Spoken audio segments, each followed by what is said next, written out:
来乡亲啊，继续要来看大问题，因为爸爸的身体状况无好，特别申请探视核准。民众党的前立委蔡碧如过嘴假话，讲有朋友甲病历早入去互大问题看。这先是民众党团的主任陈志涵来反驳，讲这有错误。昨这个大问题的小妹郭美兰，嘛伫民众党内的群组点名蔡碧如，请伊闭嘴点去。民众党的发言人吴怡轩嘛提起，讲这个党攻击发言，尽量都要小心谨慎。提手帮做伙翕相，国民党的小妹郭美兰选举期间，甲前民进党立委蔡碧如两人的好交情看得出来。不过因为国民党受到禁见，过去的这无爱情，敢若嘛已经渐渐啊产生变化。他是一个很专业的医师啦，那因为还是有朋友就是把柯爸爸的病历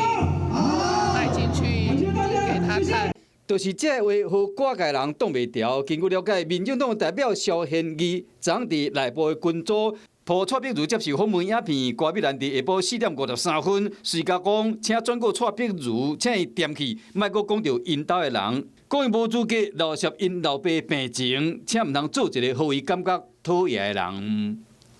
是会再次的跟党公职传达讯息，是说在发言的时候尽量谨言慎行哦，不要伤害到柯文哲主席的家人。民众党的人伫空中对呛蔡碧如，就甲辩论时共看入到台中市政府拒绝回应。因为除了郭美兰伫群组伫呛，有网友伫蔡碧如的面册爱卖消费国民党甲因兜的人，蔡碧如有亲身回应，写讲昨日甲黄国昌无讲话，讲零互动。回答挂界人的问题，别人讲消费，我有家己的生活，唔通撩我出水。强调讲入院的问题是党部回应的，无的确是因为安尼，今日陈志涵才会安尼讲。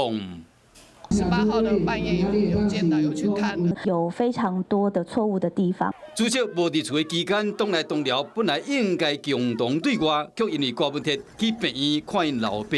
民进党内又搁搬一出查某人的战争。Hello， 我是雷亚，想要抢了先掌握最及时的新闻资讯吗？赶快订阅、按赞、开启小铃铛，锁定华视新闻 YouTube 频道。